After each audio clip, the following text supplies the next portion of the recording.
10 days remain until Ontario voters decide. Tonight, we'll hear from the 4 candidates who want to be your premier. This is the 2025 Ontario Leaders Debate.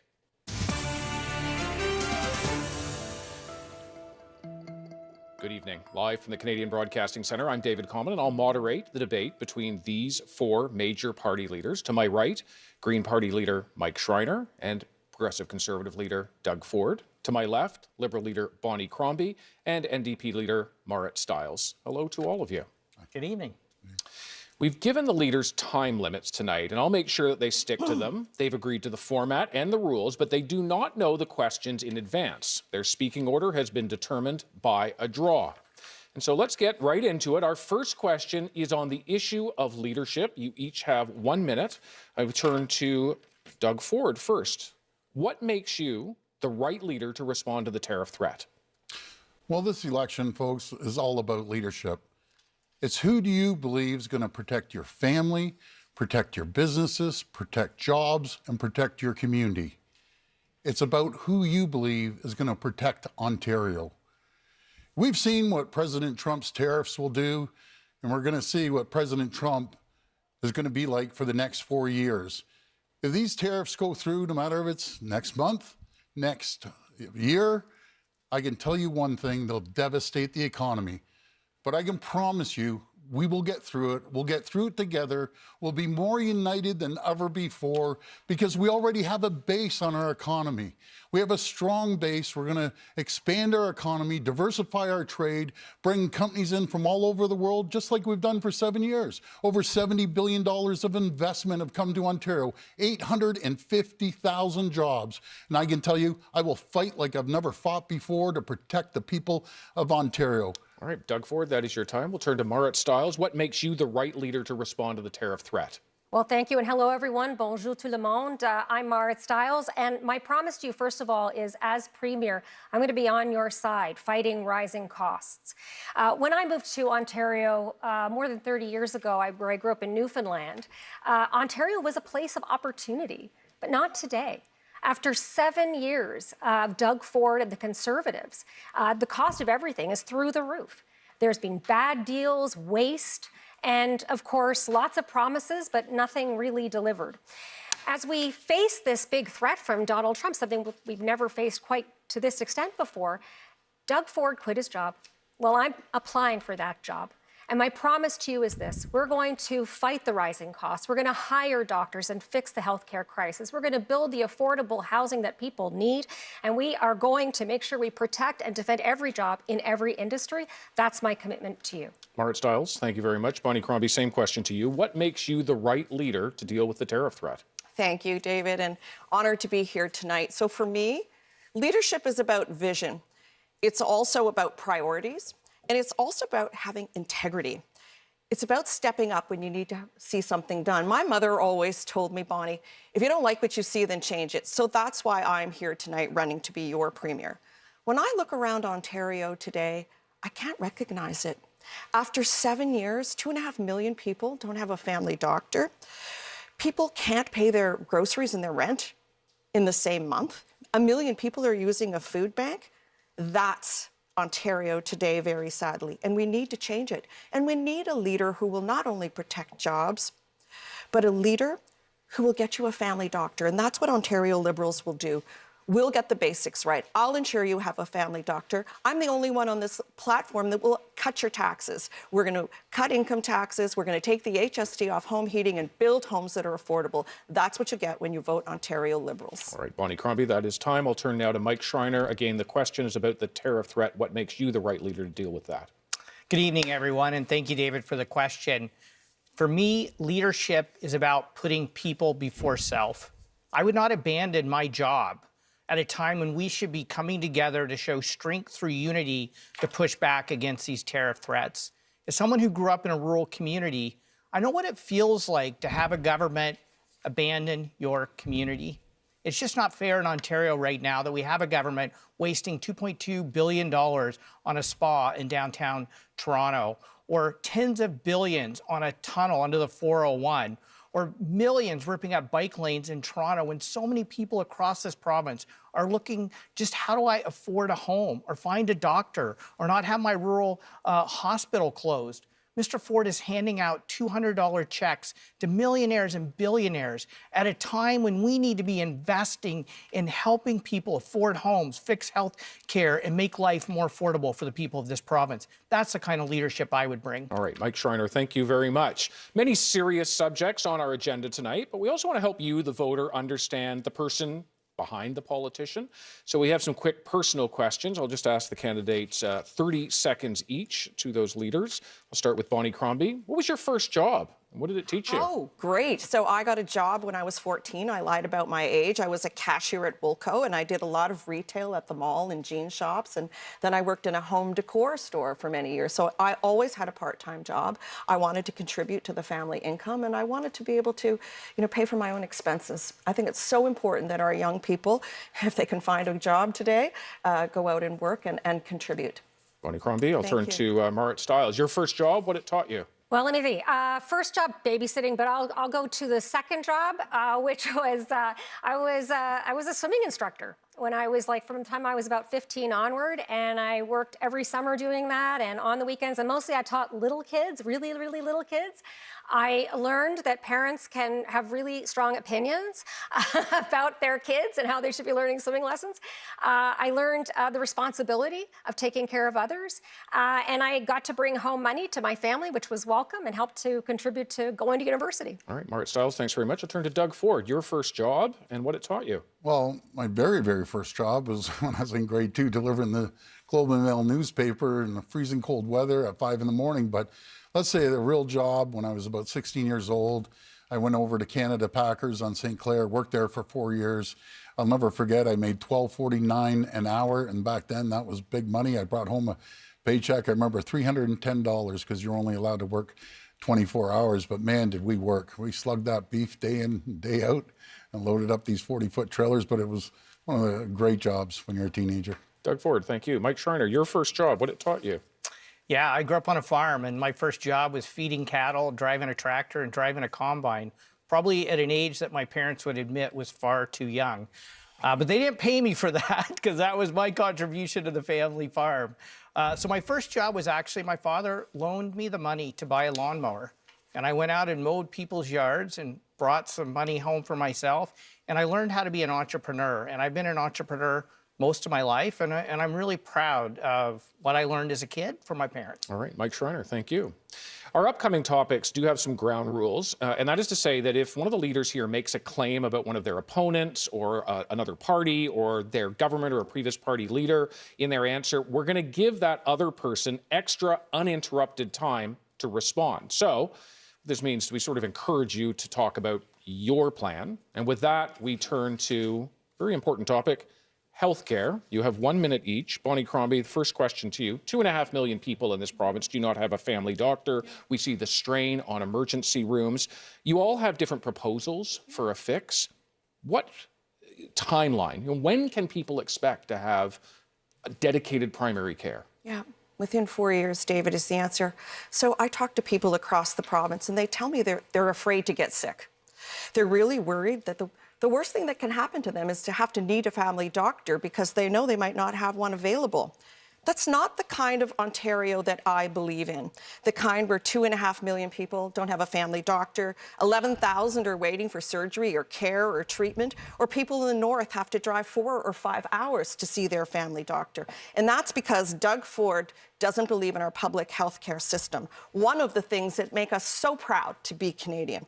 It's time for a change. A vote for Ontario's Liberals is a vote for family doctors. And how am I going to do that? By paying them better, bringing more of them, bringing in those internationally trained doctors. That could be your children who are trained in the US or the UK. Let's bring them back home by doubling the residency spaces, by paying our nurses and our PSWs a living wage. But none of that can happen while Doug Ford is Premier. So it's time for a change. All right, Bonnie Crombie, that is your time. Because you mentioned Doug Ford twice, I'll give him 30 seconds to respond to those claims before we move further. Well, first of all, there's no government in the history of this country that's invested more, 30% more than the previous government.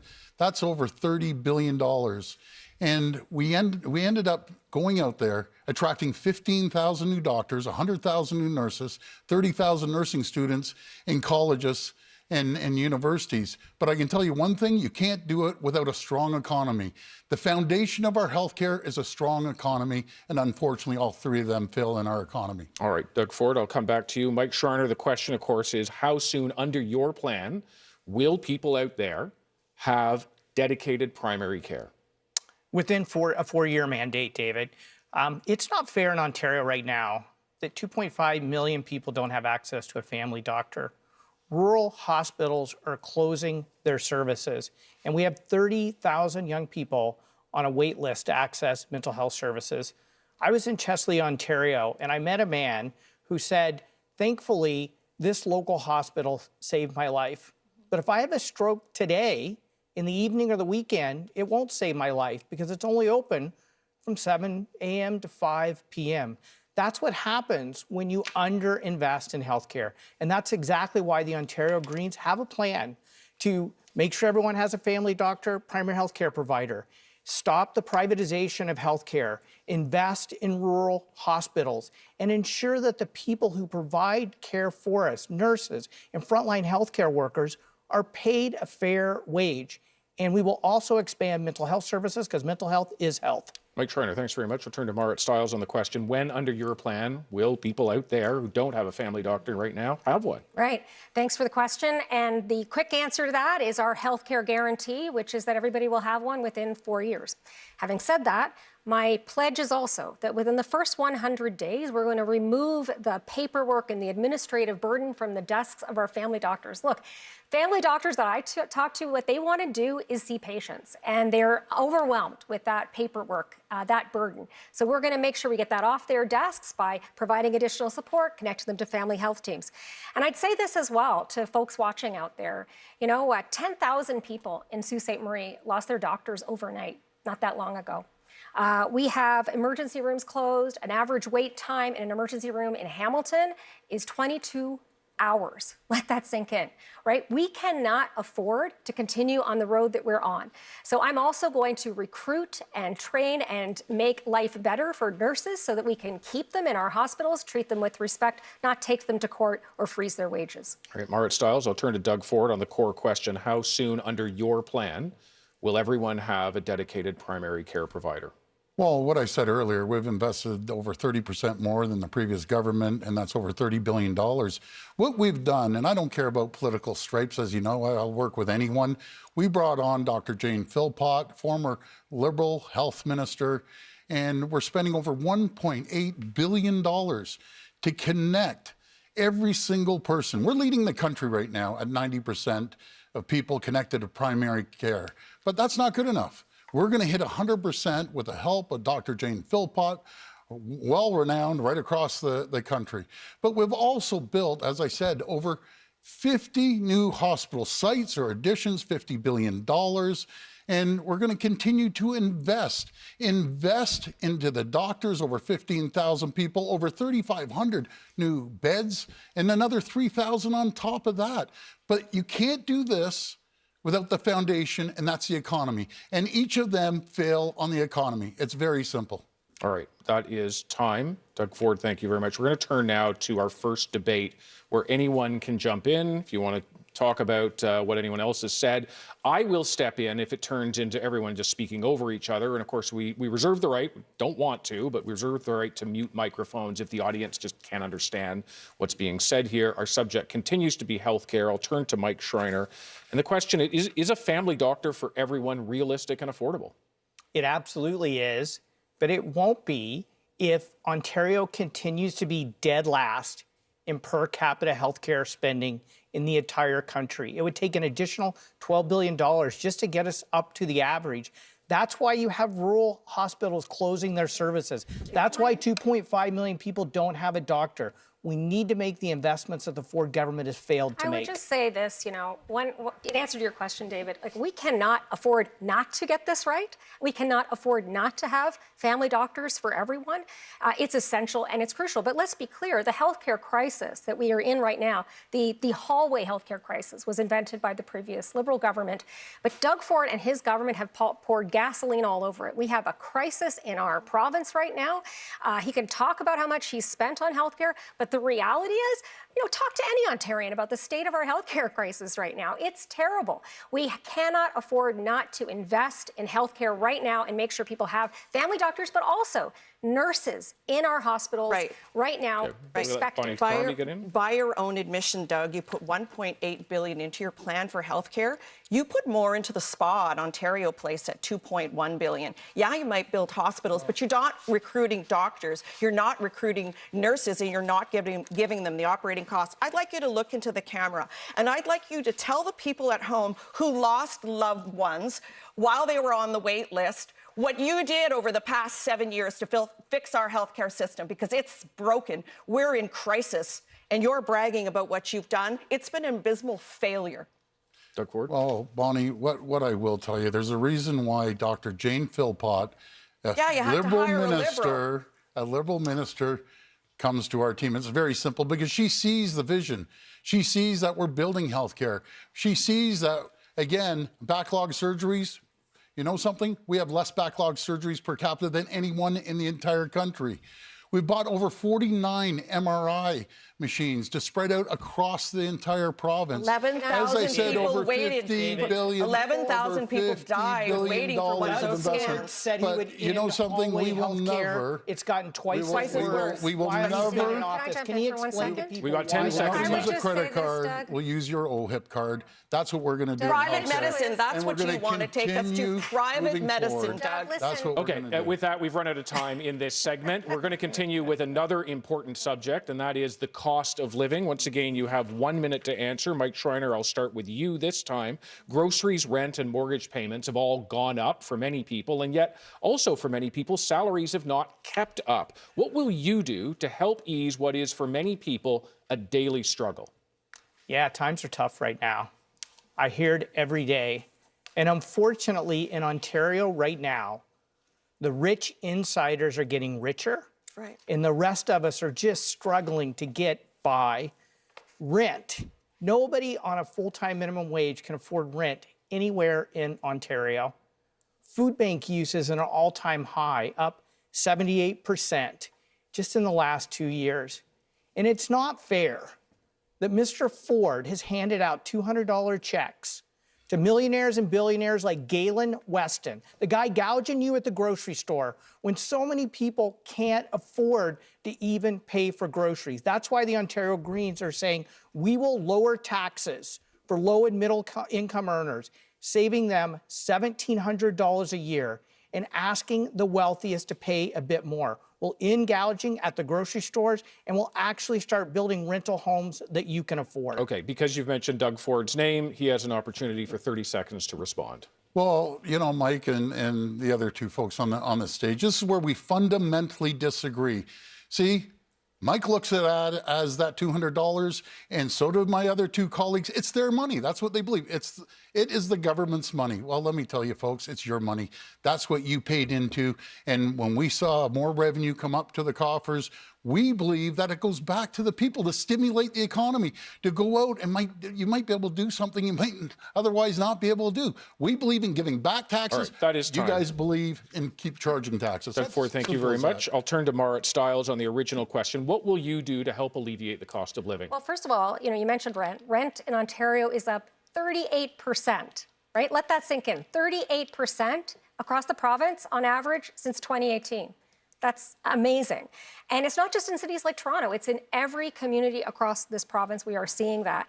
I have a plan to not only bring back rent control, but also keep more money in your pocket by bringing in a grocery rebate program. And I think it's really essential because people need that now. What that means is that every month you're gonna get a check back that covers some of the costs, money back in your pocket, and you can spend that on food. And we're also going to fix the problem of price gouging by all of these grocery CEOs with a consumer watchdog. It's about time we did that. And one thing I can tell you is you're going to get about a check for about $120 for a family of 4 back every month. And let me tell you, I am not going to be giving a $200 check to Galen Weston. All right, Stiles, thanks very much. I'll turn back to Doug Ford to have your core response to the question, what will you do to help ease the cost of living? Well, this is where we fundamentally disagree. Fundamentally, you know, we're the only government in the history of Ontario that's never raised taxes. We've seen more revenues come up because we've created the climate and the conditions for companies to invest.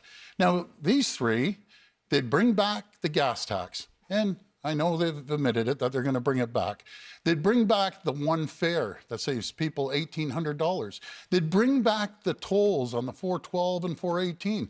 They'd bring back the tolls on the 407 that we just ended up getting rid of. And the difference is, I don't believe in taxing people, and I will never take money out of your pockets. They believe it's their money. There's never been a tax they don't like or a toll they don't want to hike. That's the difference between myself and my three folks on the stage here. Okay, we do have a debate coming up momentarily to talk about this very issue, but right now I'll turn to Bonnie Crombie on this core issue of bringing down cost of living. Let me just ask you at home, is your life more affordable today than it was 7 years ago?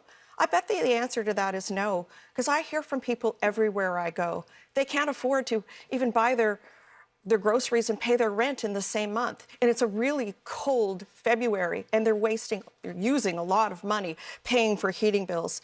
I'm not okay with that, people in food banks. After 7 years of promises, we got nothing. We got no action. You were promised a tax cut, but you never got it. Here's what I'll do with Ontario Liberals.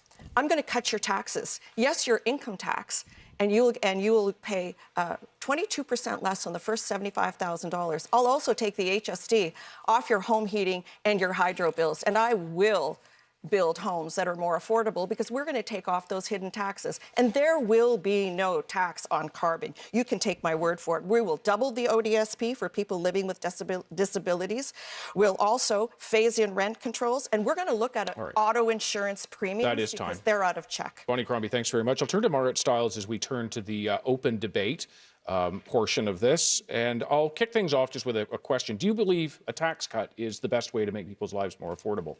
No, as I said, our plan is to bring in a grocery rebate program because we think that, like, look, since 2018, no question, groceries have gone out through the roof, right? So we have an opportunity, but we also have a real offer for Ontarians, right? That will actually put money in your pocket so that you can afford food again. But look, you know, more than that, we've got to stop the price gouging by these grocery giants. And under Doug Ford and the Conservatives, we have seen again and again that they favor those big companies over regular people. Okay, I can see Mike Schreiner wants to get in. I want to ask a question really directed to Doug Ford. The three of us have all said we would double ODSP rates. Yes. People are living in legislated poverty. And I'm wondering if Mr. Ford thinks it's okay in a province as wealthy as Ontario that people would be forced to live in legislated poverty on $1,300 a month when average market rent in this province is $1,600 a month and over $2,000 in Toronto. How can we sleep at night knowing that people with disabilities can't even afford to pay the bills? Bonnie Crombie, I can see you want to get in. Doug Ford, did you want to respond to that? Well, I'll respond quickly. Under ODSP, we've actually increased it based on the rate of inflation. It's gone up since 2022, 17%. That's what we've done. But you can't pay people on ODSP if you don't have an economy. And all you three believe in is simple. Just tax the people to death. Tax companies to death. We saw what you did. I know it's my opportunity to get in. 7 years ago. No, I think it's my opportunity. I walked into a bankrupt province because you lost 300,000 jobs. You tax businesses. You tax people. Hey, Doug, you promised 7 years. Doug, you promised 7 years ago that you would cut our taxes. I'll tell you what didn't I've get it done, Doug. You didn't cut our taxes. I am the only leader on this platform today that is committed to cutting taxes. I've committed to cutting taxes. I've committed to cutting taxes and with my on low and middle income families. With my plan, people will take can I home just go back to $1,150 David? every year, not a one-time $200 check, Doug, which is great this month. You can pay your rent, you can buy groceries, but what about next month? What does that $200 check do for We have people 45 next seconds month? remaining. If I can get a word in edgewise here, but I almost fell off the stage here, David, when Bonnie Crombie said she'll cut taxes. When she was mayor, she raised taxes every year, raised the tax garbage increases were tax, the same as raised yours. the water tax, Same as raised yours in property taxes Toronto. every year. Matter of fact, at one time, Mississauga was well run until Bonnie came along. Okay. Doug Ford, I know Mayor Stiles wants to get I'd back just to like to ask another question, Doug. I feel like, we've talked a lot about, you're talking about your little things, but listen, $2.2 billion that you're spending right now to subsidize a luxury spa in downtown Toronto. That's $400 per household in Ontario. Do you think you could maybe cancel that so that people in Ontario won't be subsidizing a luxury spa? Do I get to respond? Do you get the we've run out of Can I time, ask but you one give thing? you the chance to We've respond. cut over $10,000 of taxes. Why did any of you Where? not vote for it? Because you don't believe in cutting taxes. Thank God we have Mayor Carolyn Parrish. I will have and to, Mississauga. I'll have to She's stop it done there. more. I'll have to stop it there. I'll have to stop it there. Unfortunately, we are out of time just for this particular segment, but we have many more to come, including public safety. You have 1 minute each for your answer. And a reminder, if you make a claim in this section about one of your opponents in your answer, we do have to give that person uninterrupted time to respond. And now I turn to Doug Ford with a question about youth crime. Teenagers are being arrested in smash and grab robberies, in car theft, and in some cases, murder. What will you do to deal with youth crime? Well, first of all, we led the way on bail reform. I don't believe that no matter if it's a 17-year-old or a 22-year-old, that should get a slap on the wrist when they kick in the door and put a gun to someone's head or, unfortunately, murder someone. I don't believe in that. I believe in throwing them in jail. I believe in hiring tough judges and justices of the peace because we've seen this happen, and nothing frustrates our great police officers more than this. They arrest someone, throw them in the cruiser, and the guy in the back is saying, I'll be out before your end of your shift, and guess what? He gets out because of the weak policies that Bonnie Crombie and the Liberals, federal Liberals, it's catch and release. Let little Johnny out 10 times on bail to recommit the exact same crimes. I don't believe in that. I believe in making sure they stay in jail and there's consequences when you start terrorizing neighborhoods. And that's what we're seeing in Toronto and the GTA. We're investing in our police like they've never seen before. All right, Doug Ford, thank you very much. He has said your name, Bonnie Crombie, so I'll give you 30 seconds to respond to that, and then 60 seconds on the question of what you'll do to respond to Let me also say how proud I am of my record in the city of Mississauga and people electing me with 78% of the vote because I created jobs. I brought in investment. I set us up for growth and economic development. And I'm very proud of that. But you know what? Something in Ontario has changed. People just don't feel safe anymore. They lock their doors. They put their cars inside their garages because we see carjackings and break-and-enters and home invasions like we've never seen before in the past 7 years. Under this government, things have gotten out of control. Yes, we will be hard on crime, but I will also tackle the causes of crime because we need to invest more in our youth and get them invested into programs. And on the core question? Oh, it's me, my turn? Yeah, no, that I think we've covered it there. So we can shift on now to Mike Schreiner on this question around. Don't I get 30 seconds? You did get 30 seconds. Oh, yeah. it was my turn? I thought you were finished. No, if you're not done, not at all. Please go not ahead. Not at all. Let me say that things have really changed in Ontario. It just doesn't feel safe here anymore whatsoever. Violent crime is on the increase. We see carjackings and break-and-enters and people breaking into your home to steal your car keys so they can steal your car. An increase of 350%. That's crazy. People are afraid to ride the subway. Families are afraid to walk through the park because they're going to step on needles. So despite all the talk you're hearing, things are actually a lot worse. If you want safer streets, you'll have to vote for an Ontario Liberal government. We'll crack down on crime, but we're also going to invest in the causes of crime, like specialized courts to throw the book at repeat offenders. We're going to be really tough on repeat offenders, including those criminals and those carjackers. We need to do this. We can't sit back. You know, David, I hope to be a grandma very soon. I had 2 kids get married this summer, and I don't want my grandchildren living in Doug Ford's Ontario. Bonnie Crombie, thank you very much. Mike Schreiner, your opportunity to respond to the question around youth crime. Yeah, Mr. Ford talks about bail reform. That's a federal issue. I would suggest he look in the mirror at the fact that 80% of people in provincial jails right now in Ontario are awaiting trial. One of the reasons people who are accused of crimes are getting off is because there's so many delays in the Ontario courts that they get out because of that. And now Mr. Ford wants to make it even worse by criminalizing people who are experiencing homelessness. We need to invest in housing people, not throwing them in jail. We need to invest in treating people with mental health and addictions challenges, not threatening to throw them in jail. People need public services. That's what a caring Ontario looks like. That's what fighting for fairness looks like. Ontario Greens will put care over crime.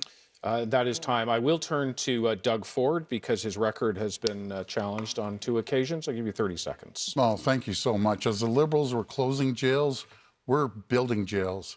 As the Liberals and NDP were getting rid of our police, we're hiring more police. Actually, over 2,000 more police officers through our colleges, and we're paying for their education. Yes, I believe in making sure we hold people accountable. You know, I find it ironic that you, Bonnie, are saying about the police. You said on tape that you're scared of the police.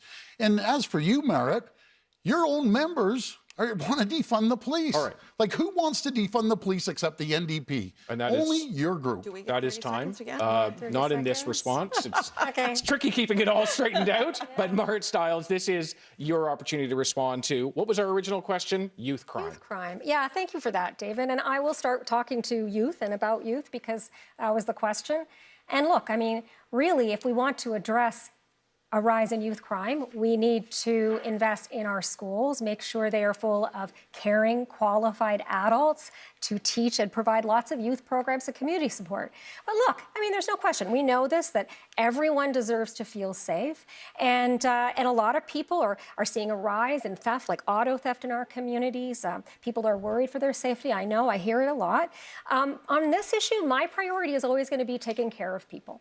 And that means, as I just mentioned, taking care of young people. It also means ensuring that people with addictions get the health care support they need, people who are living in encampments and homeless get housing. But look, we need to fix our court system.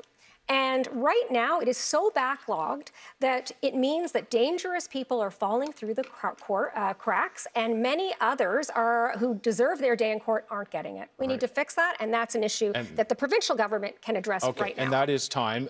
You're all slinging things at each other, so it seems like a perfect opportunity to have an open debate. You can all jump in, but I'll start with Bonnie Crombie on this instant. Violent crimes up. What do we do? You know what I think is really important? That we have a dedicated bail court for repeat offenders, so they are dealt with harshly and right away. This is the problem, the catch and release, and this is something that Doug has had 7 years to deal with and has done nothing about. We also need a plan for people who have addictions, not just use a notwithstanding clause to get them off the streets. There's no plan on where to put them and give them the treatment that they need. We haven't really talked about here at all are victims.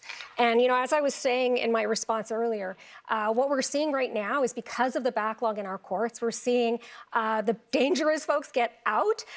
Innocent folks actually can end up behind bars for far too long, but cases are being thrown out under the Conservative government of Doug Ford. And of course, many others are not getting the justice that they deserve, including, by the way, victims of gender-based violence. So, you know, I've talked about this a number of times, but I want to make sure we remember that there are victims involved here too. This government cut back on the Victims' Compensation Fund.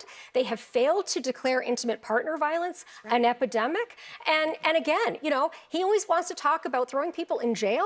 I want to talk about how we actually prevent that in the first place, as well as making sure that people actually get their day in court, which you're not seeing under the current We've only got about a minute left. One of the ways we prevent people from being thrown in jail in Ontario right now, with the government saying they want to actually criminalize homelessness, it's just horrible. Like, we're better than this. We need to build a caring Ontario. It's a crisis of caring if the government's going to say, we're going to criminalize homelessness. Let's house people. 93% of the deeply affordable homes built in Ontario were built before 1995.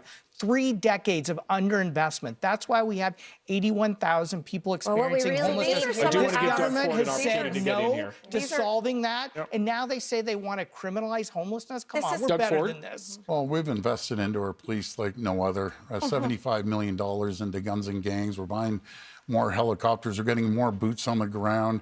We've hired more judges, over people 25 That judges. crime is up. We've hired more 350% prosecutors. We're up. getting the backlog. But do you know what the problem is? Do you know why there's a little bit of a backlog? Because your catch and release policies, you don't believe in mandatory sentences. None of them believe in mandatory sentences. No, that's actually They not catch true. That's not and what we release, said. and they're back on the street and they're kicking down another door. I don't want those people kicking down doors. criminalizing I our- want those Honestly, people Doug. in Oh, jail. Doug, That's what you've I been in want to power do. for 7 years. You have to take 7 years. You haven't done anything. I want to say Talk to something. the police. I'd like to. Very simple. I'd like to Folks, know when what you our see a plan police is. officer, please go up to him and say, Thank you. Has the PC government supported you? Oh, my goodness. Or has the previous All right, government Meanwhile, we you do cut have to three wrap, or we business won't get leaders. through any of our other I know I have the subjects. support So I'm of going the to keep police, moving on and I here. have your backs too. We need All a right. plan for homeless people. They are our family members. It Okay, could have been we're my moving on. We're father. moving on. Thank you very much. I'm glad to see everybody's as passionate as they are. I'm the referee. I got to keep us on schedule here. We are looking for a quick answer in this next segment, a maximum of 30 seconds, and a yes or no will do. Mike Schreiner, I will turn to you. Would your government build housing on the Greenbelt? No, we will unlock housing that people can afford in the communities they know and love, instead of opening the Greenbelt for development, which would only benefit wealthy, well-connected insiders. That's why we have a housing crisis in Ontario. The priorities are wrong right now. Bonnie Crombie, would you build housing on the Greenbelt? Absolutely no. When I was chair of Big City Mayors, we made it very clear that we could accommodate the housing that was necessary, all within the municipal boundaries that had existed. The mayors have a plan, and they would have stuck to it. Doug Ford told his donors that he would open up the Greenbelt, then he promised us he wouldn't, and then he went ahead and did it anyways. And of course, we pressured him to do the right thing and pull back. All right. Merritt Stiles, the question is, would your government ever build housing on the Greenbelt? Absolutely not. Look, Doug Ford and the Conservatives decided to open up the Greenbelt, even though he said he wasn't going to do that. I am so happy and proud to have stood up against that move and pushed them back on their heels, and we won alongside farmers and everybody else. But look, our farmland is not up for grabs. It is not up for grabs. We have plenty of other opportunities and space within urban boundaries to build the housing we need. What we're missing is a government that has the political will to build the truly deeply affordable housing that Ontarians deserve. That is time. Merritt Stiles, thank you. Doug Ford, I'll turn to you. Would your government build housing on the Greenbelt?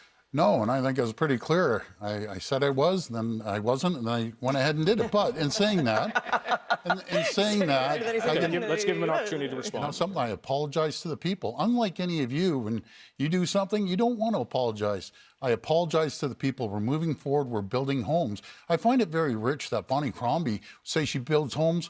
She built the least amount of homes in the entire province. Just compare to the new mayor. The new mayor's done more. Carolyn Parrish has done more in 7 months than you did in 10 years. That's fact. We'll leave it there. Doug Ford, thank you very much. Now, all of the leaders here have made many pledges and policy announcements. Perhaps you've heard them over the last few weeks. Here are some of them. We're going to build the 401 Express Tunnel.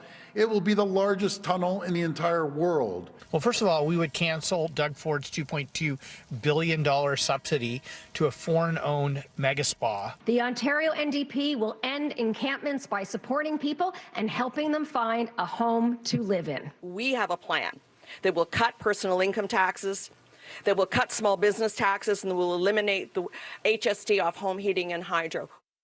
Okay, you've heard the promises. Now let's talk about the plan, and we'll do that with Global News' Colin DeMello. How are you? I'm doing well. Thank you, David. Colin, as many people will know, is the president of the Queen's Park Press Gallery, so we're glad to have you here. Thank you so much, and hello to all of the candidates. Good to be with you today. I'm here to ask you some questions on specific policies that you have been presenting to voters. You will have limited time, just 1 minute to answer, so we ask you to please talk about your policies and not that of your rivals.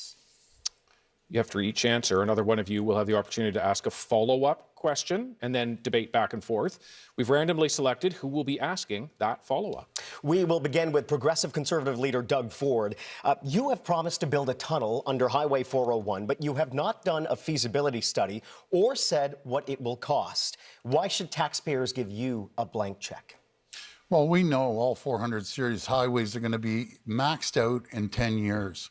You know, as the folks on the stage here, they don't believe in building highways. They said they're against the 413. They're against the Bradford bypass. They're against the tunnel. You know, they're against everything to build. So I guess my question to all three of them is, where's the traffic going to go?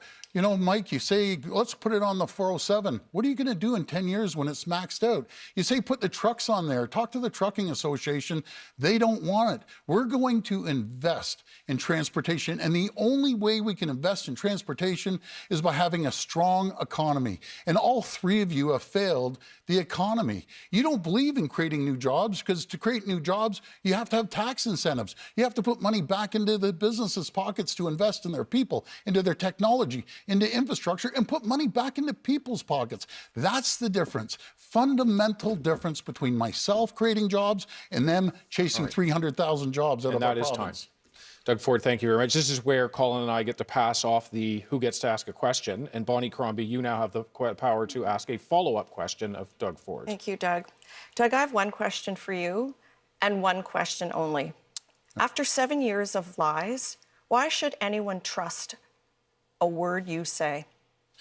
Well, first of all, action speaks louder than words, and people have seen us spend over $200 billion on infrastructure, no matter if it's $50 billion worth of hospitals or $28 billion in building roads and highways, or $70 billion in building transit. Doug, you put us into an extra $100 billion of debt. How does any one government spend $100 billion and pay 2.5 million people still don't have a family doctor? That's the difference between us. Doug, a fantasy tunnel. How dumb is that, Doug? 40-year project. In infrastructure. Okay, let's give him a chance to answer I believe in building infrastructure. Under the Liberals and NDP, there was nothing built. There was no subways. We're building the largest subway extension in all of North America.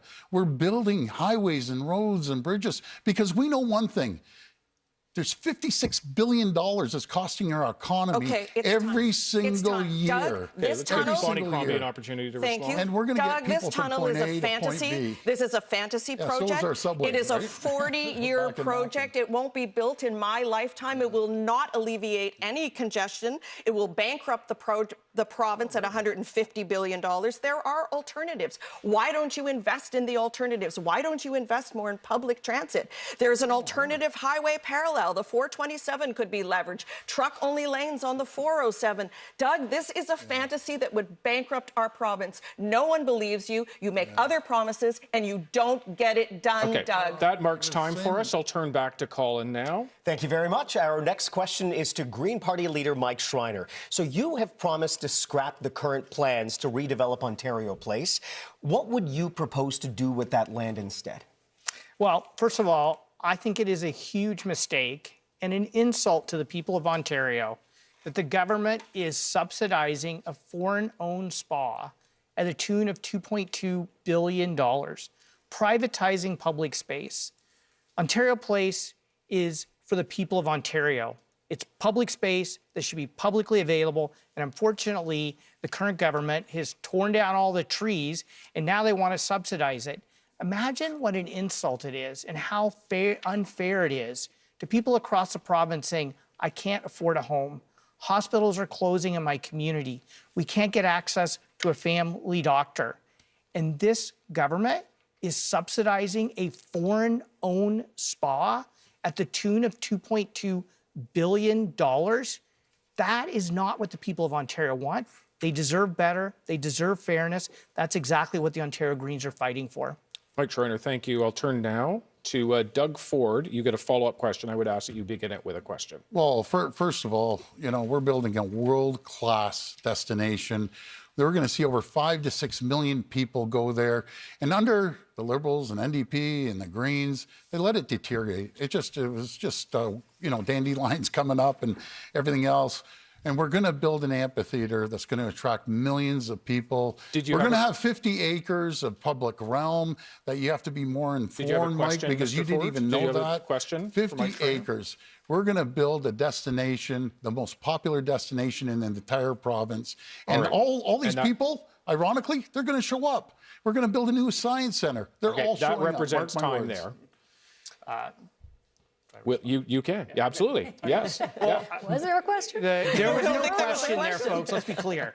There was no question there because commercial. nobody can defend why you would waste $2.2 billion subsidizing a foreign-owned spa. If it's such a great destination, why are Ontario taxpayers are on the hook for this? When our kids are learning in overcrowded classrooms, people can't afford homes, rural hospitals are closing, people can't find a doctor, and you're wasting $2.2 billion on this mega spa in downtown Toronto. It's the same kind of waste that the tens of billions that you're spending on this fantasy tunnel that will create traffic chaos in Toronto.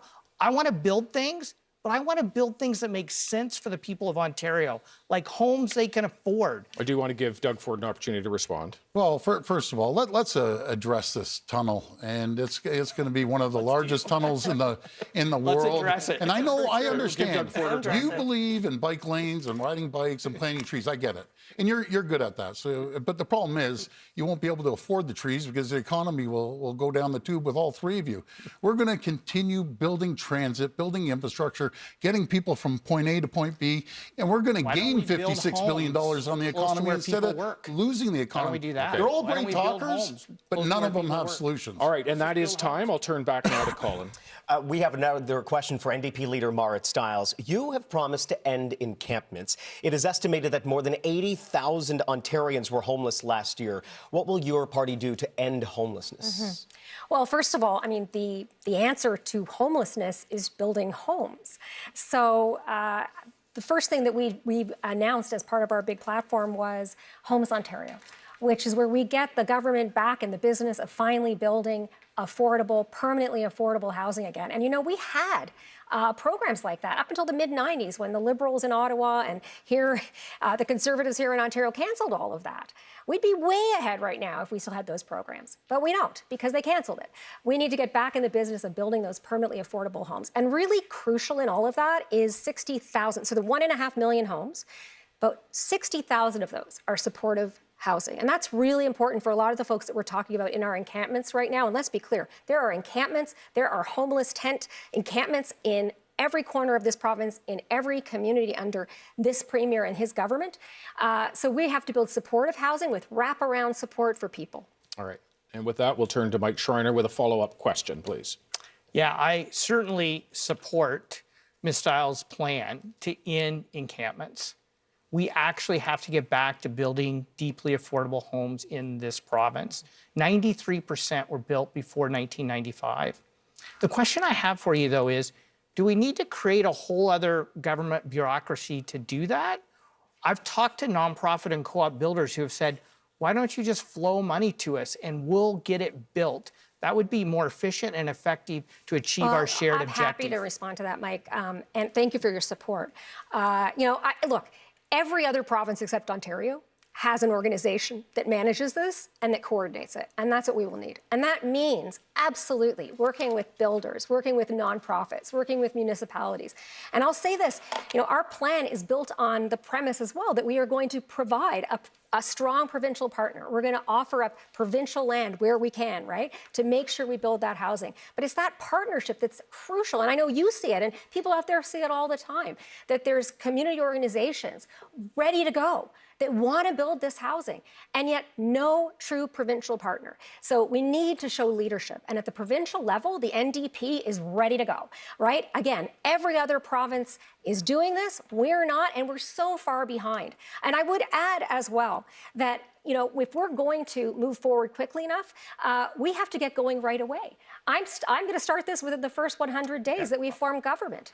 And that means as well getting Ontario building again, because right now, Ms. Stiles, I would just add agree. one other thing, Sure, which go is ahead, please. that Ontario, and you know this as well, of course, is like building less housing than anywhere else in the country right Okay, now. I'll stop Our you there, 'cause housing we only have starts 20 are seconds down left. to Go ahead. 50s levels.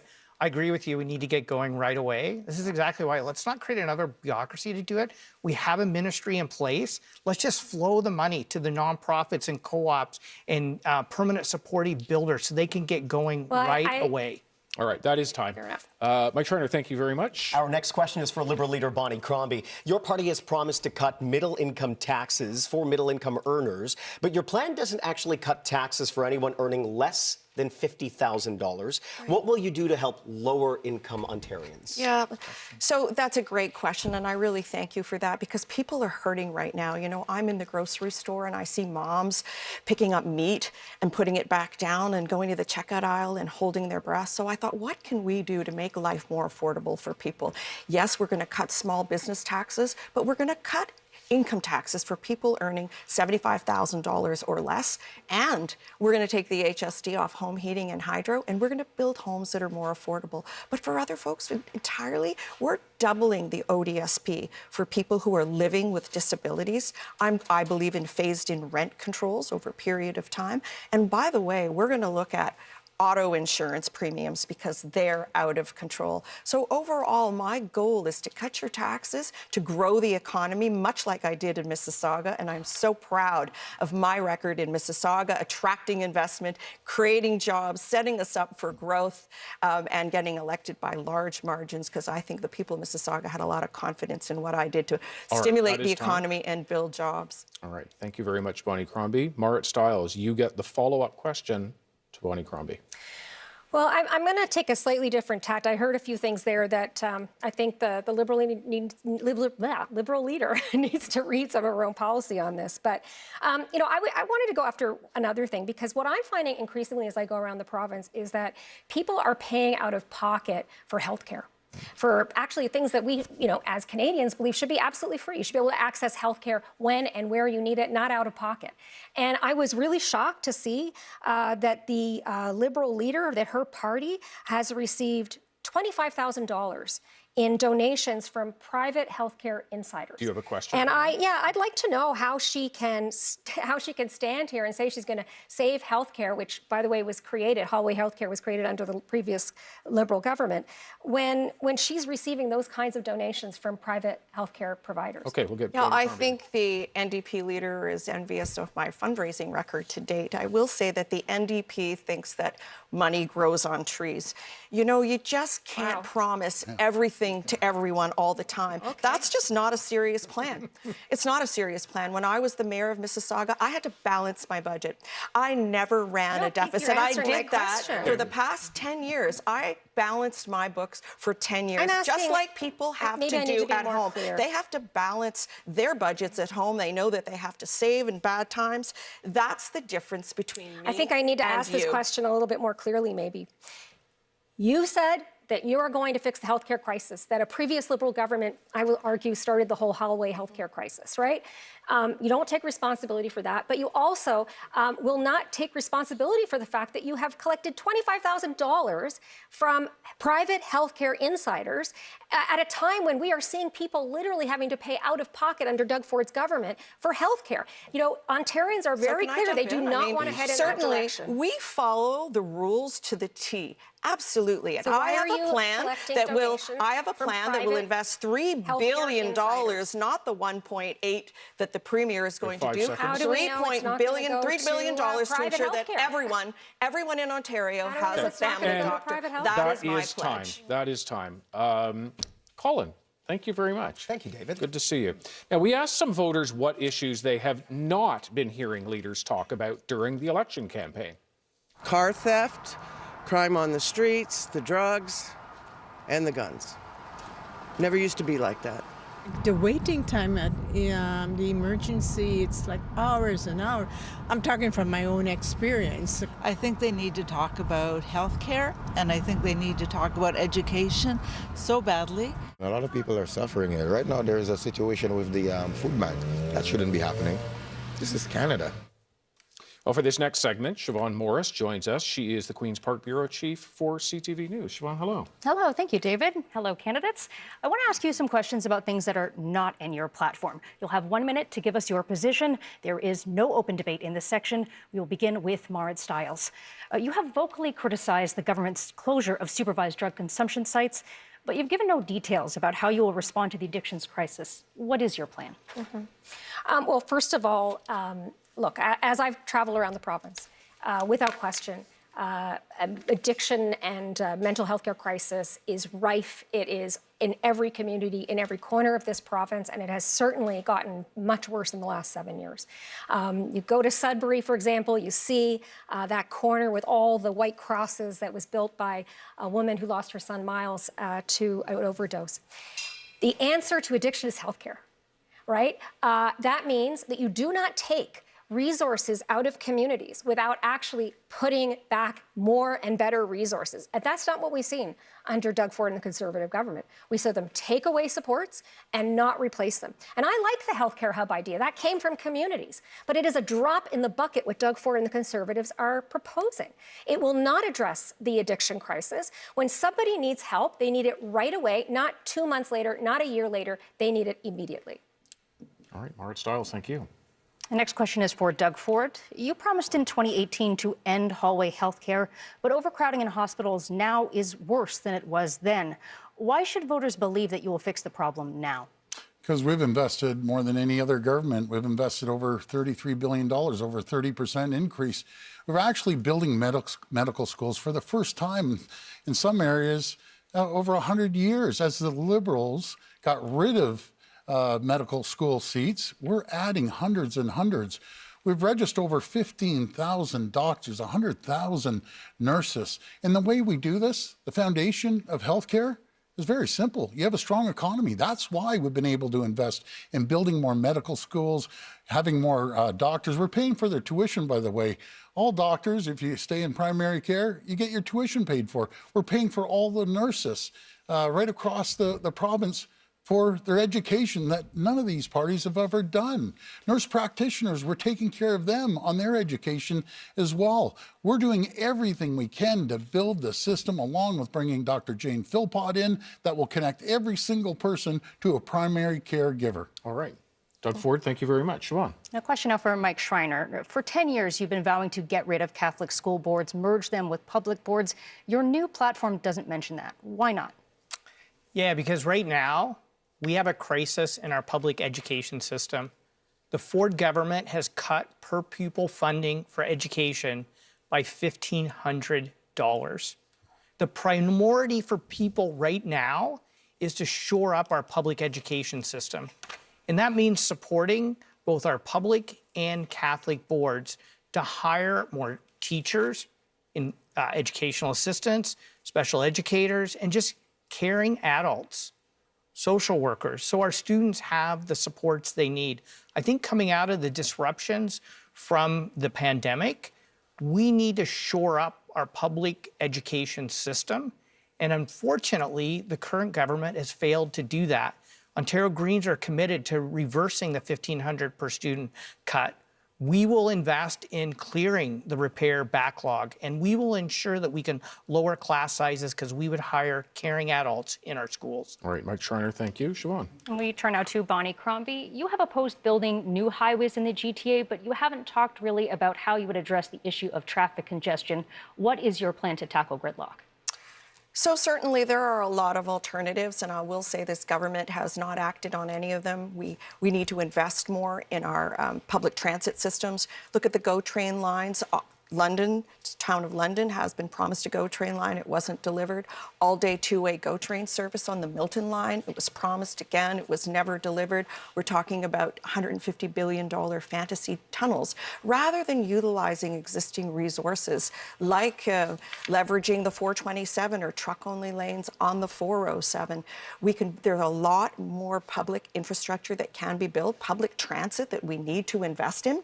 Right across the province, look at the highway highways in the north, twinning the 2+1 lanes in 11 and 17, adding the extra 68 kilometers on Highway 69 in the north, because those roads are so treacherous and we rely on them. But here in the GTA, invest more in public transit to move people around. Here is where the needs are. People need to get to their jobs, and they need to get to their appointments and to their school. Bonnie Crombie, thank you very much. And Siobhan, thank you very much. Thank you. Thank you, Siobhan. Thanks, Siobhan. Thanks, Siobhan. Ontario, of course, is a beautiful, vast, and varied province with unlimited options for leisure activities. As we step away briefly from policy to the personal, we're looking for an answer in 15 seconds or less. This is a tense room right now, I don't mind telling you. So we're just going with a little bit of something to break that tension. I'm going to start with Doug Ford and ask you a question I'll ask everyone here. If you have the weekend off from work, where do you go in this province? I never stop working. I return calls. I have a cottage that I think I saw twice last year for 5 hours to cut the grass and came home. That's what I'm consumed about. I really am. I'm wake up in the morning early, 5:30, 6 o'clock, and return calls, and people know it across the province. From midnight, Okay, I'll return that is, calls. So I enjoy working. All right, Doug Ford, thank you. Mike Schreiner, same question. You got a weekend off from work. Where do you go in this province? Yeah, I work really hard, David, but I also spend a lot of time with my family. And my family and I like to go hiking in and around Guelph. We have amazing trails in Guelph. I love to hike along the Niagara Escarpment. I think it's really important to spend time with my family and nature. All right, Mike Schreiner, I'll turn to Bonnie Crombie. You get a weekend off, where do you go? Well, goodness, I love nature and I love spending time with my family as well. And my family are very physically fit and we're a little competitive about it. So my destination is going to be Thunder Bay because they have great rock climbing in Thunder Bay and I can't wait to go out and see it. And some of the other things we'll do is, of course, pickleball because it's so popular right now. I love pickleball. And that is time. Marit Stiles, a turn to you finally. Get a weekend off. Where do you go in Ontario? Well, I mean, we're all going to say we work harder than anybody else. So, there's that. But I will say I'm a swimmer and I just love swimming in Ontario lakes. You give me a lake, I will swim there. I have yet, though, I will say honestly, ever swum in Lake Superior. So that is my next try, although I hear it's pretty cold. So I'm going to wait until the summer, obviously, and I'm going to swim a lot. It's a great place to swim. It is. I'll tell you, it's it is. I've done it. It's great. Maybe we'll all meet up there. We'll all meet there. Let's turn back to policy with a look at education. Another reminder that if anyone here makes a claim about one of their opponents in their answer, then that person gets extra uninterrupted time to respond. You get 1 minute each to respond to this question, and I'll start with Marit Stiles. Colleges across this province are chopping programs, and they're doing this in the wake of successive provincial governments saying to them, go and get revenue from international students. We know the bottom's fallen out of that. A lot of that money is gone. So how do you fix what has become a crisis for many colleges? Oh, well, thanks for the question. Yeah, and as I travel around Ontario, I got to tell you, I'm met almost everywhere I go by workers and students at our colleges, at our universities, who are very, very deeply worried. Communities that depend on the economy of those institutions as well, what that's going to mean for communities as we're seeing programs cut, programs that students need, that we need if we're going to have the skilled workforce that we need to drive this economy and make us more self-reliant, particularly in the face of Trump's tariff threats. So it's absolutely essential. We are funding at the lowest rate of any province in Canada right now. That is shameful. The answer isn't to increase tuitions. The answer is to properly fund post-secondary institutions. And I will add that the reliance on international students breaks my heart. A lot of those young people wanted to come here to build a life. They are part of our future, but we have to properly fund our post-secondary institutions. All right, Marit Stiles, thank you. I'll turn to Doug Ford on the financial challenges facing many colleges. Yeah, when they saw the financial challenges, when the federal government cut foreign students, we jumped in there. We support them to a tune of $1.3 billion. We cut tuition the exact year we got elected. We cut it by 10%. We've never raised it. We're making sure that the students focus for jobs of the future. What we did find out, a couple of classes, David, had 4 or 5 people in it. And we thought that's ridiculous, like a basket weaving course.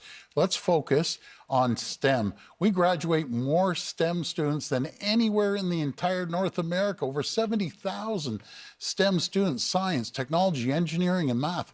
Those are the jobs of the future. We're going to continue investing in it, not to mention the skilled trades. There's a reason why all the trade unions are supporting us. At one time, used to support you, but they know there's no future with any of your parties. And we're spending over $2.5 billion training skilled workers. And we've seen women, a 30% increase with women in the skilled trades. All right. Doug Ford, thank you. Bonnie Crombie. I think it's so important to educate our kids and prepare them for the jobs of tomorrow. And we don't even know what those jobs will look like now that AI is here, and it will change a lot of things for us. But what I do know is Doug Ford has set up a Ponzi scheme for our universities and our colleges, that they're relying on foreign students because he never capped them. He never capped them as they should have. My plan would be to cap foreign students at 10% so our kids have more space and reliance. I'm also going to increase OSAP for our students and extend the amount of time that they have to pay it back and increase the threshold in which it kicks in when they have to pay it back. But let's fund our colleges and universities properly. They only currently get 30% of their operating funding from the province. Every other province gives them up to 60%, and they're forced to rely on endowments and their reserves. And of course, they're closing departments and laying off people because this government has created a Ponzi scheme, and it is not sustainable, and we need to cap foreign students. Bonnie Crombie, thank you. I'll turn finally on this to Mike Schreiner. Yeah, David, we have to have an honest conversation with the people of Ontario. We have the lowest funding for post-secondary education of any province in the country. It would take an additional $5 billion in Ontario just to get to the provincial average. So what are the real-world implications of that? Colleges cutting programs to train people in the trades, train nurses, train people for vital jobs. I can tell you, as somebody who's started a number of businesses, I can't tell you how important it is to have our post-secondary education sector available to train the workers for my businesses and businesses across this province. Those programs are being cut. The $1.3 billion that was given to universities and colleges wasn't even enough to make up for the loss in funding from international students. We will not solve this crisis. We will not generate the trained workers we need for our economy if we don't fix this. All right, Mike Schreiner, thanks very much. I'm going to turn back briefly to Doug Ford because I didn't catch it. Bonnie Crombie, evidently, you said his name, and that gives him a brief time to respond. Well, first of all, just to inform Bonnie that it's the federal government, not the province, that cut the foreign students, just to inform you. But in saying that, we are training over 1 million students. Just think of this: Skills Development Fund, $2.5 billion. We've already seen 600,000 people go through the system in all areas, not just skilled trades, but other skills that they have out there. All right, we're going to continue investing in the people and the students of this province. We're going to continue. Like they've ever seen before, which we're doing. We'll continue on this same subject, post-secondary education, as it faces huge financial challenges. We're now going to have two leaders facing off, one-on-one, for 2 minutes. We'll turn to Marit Stiles and Doug Ford for this. First word to you, Marit Stiles. Well, I want to start with something that Doug said about the kids and the graduating rates. Like, we are seeing a lot of people graduating from STEM programs in universities and colleges, but I want to shift this a bit because I think that they're graduating in spite of this government and in spite of actually everything they've experienced coming up through our publicly funded education system in the last few years. And so I want to ask more specifically about that because education is the reason that I first ran for public office. I think kids are our future. And I think the investments that we make now in our publicly funded education system are crucial to their success, but also to our success in Ontario. And so I want to ask Doug Ford why, after everything our children went through, everything they went through in the difficult years around the pandemic, why you cut $1,500 per student from our education system and drove education workers and teachers out of our schools. Well, first of all, that's an inaccurate statement. I'm going to tell you what the facts are. I know, and the three of you aren't very good with numbers, but the fact is No one's ever invested more in education than we have. We've invested $40 billion in education. That's $10 billion more Doug, you gotta than do the the math, my NDP and the friend. Liberals when you prop them up. Yeah, you know no. something, we actually hired 9,000 more educators. No, Doug. Even though the population of students have been Here's the stagnant around thing, 2 Doug, million, parents know that you're 9,000 not more telling the educators. truth about this. As you two are closing 600 schools, Doug, we're building $16 billion parents of schools. As you were laying off teachers, we're hiring So more, I'd like to get back more in here, if teachers. I may, David. That's the Doug, difference. look, The foundation of parents education with is kids built in on our schools, economy. Parents with kids in our schools right now, they know that that's not true, okay? Classrooms, the class sizes are huge. We cannot find education assistants or teachers or other caring, qualified adults to work in our schools because you took them to court because you tried to freeze their wages. But you have actually reduced funding by $1,500 per student. That is, Thousand I'll more have teachers. to stop us there just to keep 9,000 us more. on time here. The next debate's going to happen between Bonnie Crombie and Mike Schreiner. You have 2 minutes. First word to you, Mike Schreiner. Yeah, thank you, Ms. Crombie. As you know, our education system is hurting. Our post-secondary education system is so underfunded, and K-12 is underfunded. Absolutely. The Ontario Greens are the only party that's actually put forward a fully costed platform that shows how we can afford to reverse the $1,500 cut brought in by this government in K-12 education. We've shown how we can increase funding, base budget funding for our colleges and universities.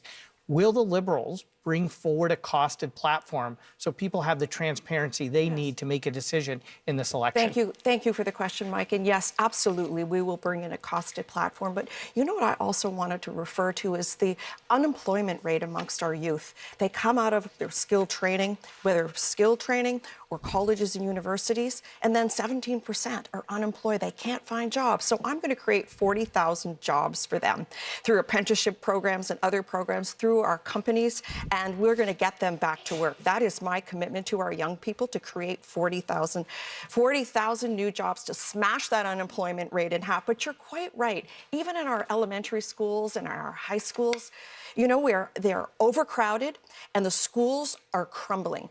Teachers are forced to pay for supplies from their own pocket. You know, they don't even have children. Our youth don't even have a textbook, one per each child. Mind if I ask just a follow-up? Sorry, don't mean to interrupt. But it's just, when are we going to see the costed platform? Because I think people, like, election day's a couple weeks away.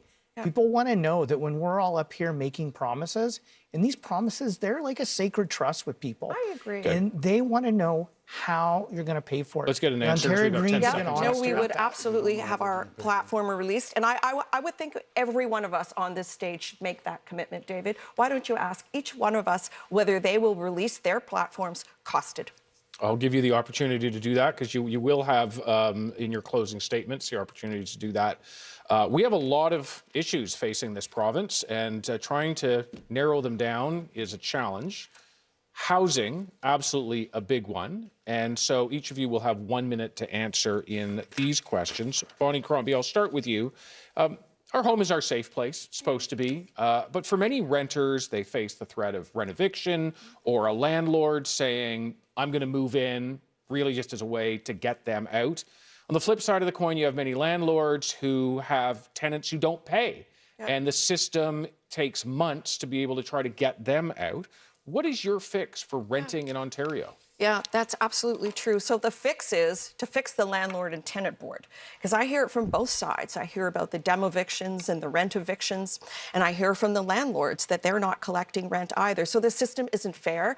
Adjudicators haven't been appointed. My pledge is to fix the backlog in the landlord and tenant board within the first 3 months. There are 53,000 cases outstanding. I'm not sure what has happened over the past 7 years, but certainly there are not adjudicators been appointed to clear that backlog. But listen, I've got 3 kids. They can barely afford their rent. They're not putting any money away to hopefully buy a home one day. 2 of them got married this summer, and they want to start a family. And there aren't homes being built in Ontario, and not ones that our young people can afford. Alberta, BC, Quebec, they're eating our lunch. They have figured out home building. We haven't here. So I'm making a commitment that I'm going to reduce the price of your home by removing those hidden taxes called development charges, but reducing the price by $170,000. That is time.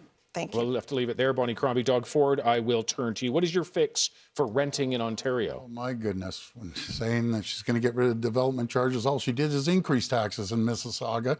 And as I said before, Mayor Carolyn Parrish has done more in 10 months, getting rid of the development charges, at least 50%, more incentives than you have in 10 years, Bonnie. Isn't it amazing when you have new leadership in Mississauga, their taxes are going to be under control right now? But we led the charge across the country in getting rid of the HST for purpose-built rentals. Now we have a record amount of purpose-built rentals. We're putting over $2 billion into infrastructure, the water, the sewers, the pipes that are needed, and that's going right across the province that will be able to build an additional 1 million homes. That's what these communities want. They want infrastructure, but guess what? None of this can happen under their 3 watches. Because I'll tell you, the economy would go down quicker than the Canadian bobsled downhill. And we're the only ones that have the economy moving. We'll continue to have the economy moving to generate more income. Doug to Ford, build I'll leave homes. it there with you. Thank you very much. Bonnie Crombie, you heard your name being said by Doug Ford. You get 30 over and seconds over again. to respond. You know, it's really funny because Doug Ford stood in the legislature and heaped praise on me and on my record and said what a fantastic job creator I was and how the economy was booming in Mississauga and that I had kept all my promises as mayor. And we've got that going out viral because I just want to remind him that, you know, he may think differently today, but back when I was mayor, he thought I was doing a pretty incredible job. Yeah, and I wanted to mention is Bonnie Crombie's time. Please go ahead. Yeah. You have 5 more seconds. I have 5 more, sorry. Yeah. I wanted to add as well that we would phase in rent controls over a period of time. I think that would be really helpful to people who can't afford their rent today. And while we make it more affordable to buy a home, our kids are losing the dream of buying a home. Some of them even want to leave the province. Bonnie Crombie, thank you very much. I've got to turn now to Mike Schreiner. A reminder, the question is, what is your fix for renting in Ontario? Yeah, I just want to give a shout out to my colleague Ashlyn Clancy, MPP for Kitchener Centre, who put forward the most comprehensive bill in Ontario to protect renters, bringing back rent control, restrictions around above guideline rent increases, restrictions against rent evictions, because we need to protect renters in this province. Ways to fix the landlord-tenant board that works for landlords and for tenants. David, we have a whole generation, my daughter's generation, saying, we're never going to be able to afford a home, let alone pay the rent. That's exactly why the Ontario Greens have committed to building 2 million homes and removing the restrictions to build missing middle houses, 6 to 11-story multi-residential buildings in large urban centers. But unfortunately, the government said no to that bill, like they said no to my bill to build more homes that you can afford in the communities you know and love. We have to start getting back to building. We need a government that will say yes. All right, that's time. Mike Schreiner, thank you very much. You said Doug Ford's name. I don't think I did. No, I don't think you did. Well, let's pretend You said he the did. government. Excuse me, you said the government. The voices in my head are telling me that. Well, just, you know something, we've hired more adjudicators and landlord-tenant board. It's actually, the numbers are actually going down now. We're going to make sure we have some of the toughest laws to protect tenants. But as you were saying, Dave, some people abuse that and they stay in there for a year. We're going to make sure we clear up the backlog. But what this comes down to is they believe in higher taxes, new taxes, any taxes. That's what they believe in. And you've proved it. You voted against us every single time. I don't believe in taxing the people. That is They do. time. We're running short on the clock. Marit Stiles, fix for renting in Ontario. Yeah, well, look, I mean, first of all, these two, once again, fighting over who builds the least housing in the middle of a housing crisis. Go figure. But look, Doug Ford has talked a lot, a good game about housing, but where is the housing, Doug? Where is it? Not being built. And we know, as I mentioned previously in this debate, that rent is up on average of 38% since 2018 when his government came to power. We have generations of people in this province who are never going to be able to imagine owning a home under this government. I want to tell you, though, about a woman named Lynn, 64 years old. I met her in Ottawa. She lost her home. She was renting. When she went into the hospital for some issues, she came out. Rent was through the roof. Couldn't afford it. Bad luck. Ends up in living out of her car for 8 weeks before she get into a shelter. She said to me, please raise this issue with Doug Ford. Please tell him, never in a million years would I've imagined myself here. The answer to what Lynn needs is rent control and it is truly affordable homes. The NDP is the only party that is actually committed to real rent control and building truly permanently affordable housing. Mart Stiles, thank you. Doug Ford, you get 30 more seconds. Your name was mentioned.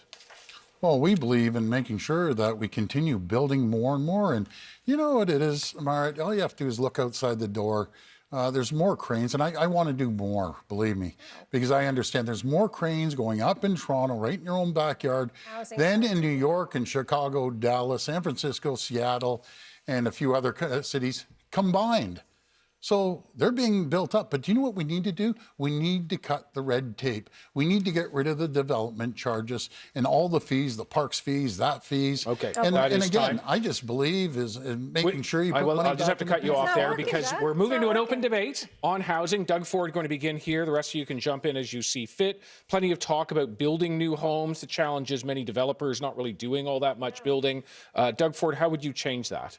Well, first of all, you have to have people that can afford a home. And how you do that is by employing people, not taxing them to death. I'm going to Right, more right. money. But that's more right. money We into have the more pockets. people unemployed The today three than of we've you had in a believe in decade. taxing I just people want to to start death. by saying, Under Doug- your watch, 300,000 jobs were lost Doug, you've got- immediately. come on. David, I'm gonna jump 850,000 in here. people Just jump in. have a David, bigger job we and a have the better Mr. Ford has said, paycheck. Mr. Ford has said You know? we're raising taxes on housing. He's absolutely wrong. Our first-time home buyers taxes plan on everyone. would lower Okay. taxes and I'm just fees gonna jump so in you here. can We're afford a getting home into a in the noise area. community you know and love. We'll shut this Let's down. be We're going to honest shut here. it down. Let's be honest. Shutting it down to move on to our next subject, and that is climate.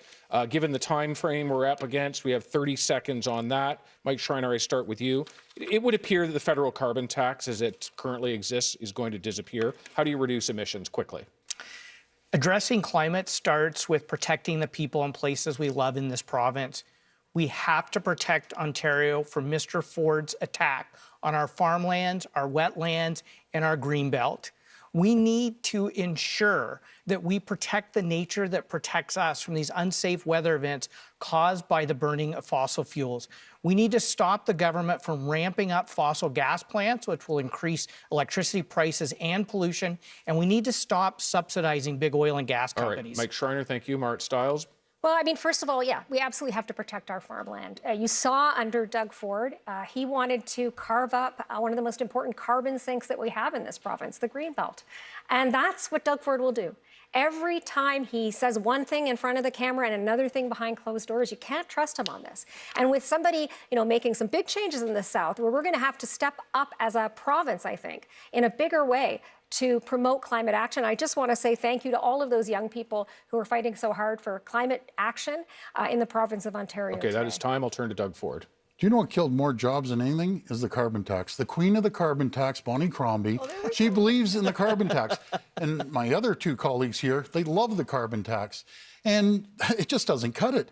We have the greatest reduction of emissions anywhere. We're at 90% clean energy, one of the cleanest grids in the entire world. And do you know how we did it?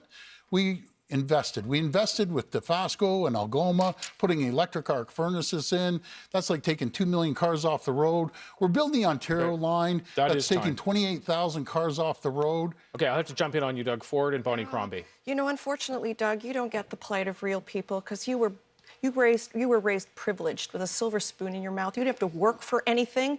You got a company handed to you, Doug, so you don't understand how expensive things are today. I bet you couldn't tell me what the cost of eggs are. I am the first Liberal to stand up and say it's too expensive to have a consumer carbon tax. I was the first Liberal to say there will be no tax on consumers. There will be no carbon tax, Doug. I have said that repeatedly, but you just like your friend Donald Trump and make things up. You are saying lies. That is time. Thank you. We'll continue moving on. If you were to have the leaders over for dinner to your house, what would you make them exactly? Simple things like a soup, because we show them that there is no money so we can buy the groceries. Hamburgers, fries, sausages, and the best French fries in the city. I don't cook, my partner would do it. And it would be pasta. We start with some cocktails, some wine, and maybe some pasta, and maybe food of the poor, so they realize what people really need in Ontario. Oxtail. Why? I mean, in Canada, Toronto, it's lots of culture to share, lots of different perspectives and viewpoints, and that's part of being Canadian you love is sharing your difference in cultures. That's what some Ontarians told us they would prepare for these leaders. So as we try to have a bit of a lighter moment here, if you had the other leaders over for dinner, what would you make? 15 seconds, Marit Stiles. Boiled dinner from back home in Newfoundland. Very, very inexpensive. Cabbage, salt, meat, potatoes, something a lot of us could probably relate to. Delicious, and I make a really good one. Marit Stiles, thank you. Doug Ford. Macaroni and cheese. All right, very simple. We'll turn to Mike Schreiner. I love making homemade pizza with all Ontario ingredients, which is why we need to protect Ontario's farmland. Nice. Bonnie Crombie. So I'm Polish, as you know, and I grew up with my grandparents in a rooming house, and I learned to cook under my grandmother's wing. And so, of course, you're going to get pierogies in cabbage rolls, and you're going to get borscht, beet soup, and you're going to get all kinds of Polish delicacies, because that's what I love to cook, and I thank my babcia for teaching me. Bonnie Crombie, thank you. Okay, we have time left for each of you to make a closing statement. That is one uninterrupted moment, and we will start with PC Leaguer Doug Ford. Well, folks, we're going to have a very clear choice in this upcoming election. This is all about leadership. We've seen what Donald Trump is going to do in the White House for the next 4 years. And no matter if he puts a tariff on us today, tomorrow, next month, next year, it would devastate our economy. There's one person on that stage that's going to protect your families, protect jobs, and protect businesses and protect communities. And that's myself. We're going to reinvest into the economy like we did, and we saw over 850,000 jobs. We're going to diversify trade around the world, which we did. We saw over $70 billion of investment. But I can't do it without a strong mandate. If I get a strong mandate from the people of Ontario, I will work harder than I've ever worked. I will fight against Donald Trump like you've never seen before. On February 27th, I'm asking for your vote, and may God bless the people of Ontario. Doug Ford, thank you very much. We'll turn now to Liberal leader Bonnie Crombie. We need a premier that will protect everyone's job, not just his own, and who is able to get us a family doctor like they had promised. Tonight we talked a lot about some really important issues, no question. And I want to leave you with this. If we want to change our healthcare system and a family doctor, you need to change the government. So today I'm asking those of you who voted NDP in the last election to vote Liberal, to vote for a government that will fix our healthcare system and to get you a family doctor. And together, we can change government. Thank you. All right, we'll turn now to the NDP's Marit Stiles. When times are tough, people look for hope. And for me, I find that hope in the strength of the people that I meet all across the province of Ontario. But after 7 long years of Doug Ford and his wasteful scandals and his broken promises, rising costs are really hurting a lot of people in this province, and they are weakening us. He has left us weaker than ever before. A few weeks ago, while he was facing, and we were facing, the biggest threat that our country has faced in generations, he decided to quit his job. Now, most people in Ontario, if you quit your job and then you didn't show up for work the next day, you wouldn't expect to be rehired. But Doug thinks that he deserves that. I got to tell you, you don't have to settle for this. You have the power to change things. And I want to offer you that hope. We can fix our schools. We can build truly affordable, permanently affordable homes. We can hire doctors and fix the healthcare crisis that these folks have contributed to. And we can bring new leadership and new ideas to Ontario. It's time for change. All right, we will turn now to the Green Party leader, Mike Schreiner. I want to thank each and every one of you for tuning in tonight. My commitment to you is that I will fight to put you and your community first. I will fight for fairness. Right now, in Doug Ford's Ontario, the rich insiders are getting richer and the rest of us are just struggling to get by. You have to ask yourself if it's any better now than it was 7 years ago. And it's clear when it comes to housing, healthcare, education, climate action, affordability, the answer is no. What separates Greens from every party up here is that we're running local champions who will be your voice at Queen's Park, not the leader's voice in your riding. I tell my deputy leaders, Matt Richter and Perry Salmuskoka and Ashland Clancy in Kitchener Centre, that I'm not your boss. The people of your riding are your boss. And we need more of that in Ontario. And that's what the Ontario Greens will deliver as we fight for fairness. All right, Mike Schreiner, thank you. And as we wrap ourselves up tonight for this, the 2025 Ontario Leaders Debate, I would like to thank certainly all 4 leaders who are on this stage with me tonight and thank them for joining us on this Family Day. PC leader Doug Ford, Green Party leader Mike Schreiner. We also have the NDP's Marit Stiles and Liberal leader Bonnie Crombie. Thank you all for those watching and listening, for engaging in your future. As we know, Election Day just 10 days away. It'll happen on Thursday, February 27th. I'm David Common. Thank you very much for watching. Thank you to everybody here, and have a great night.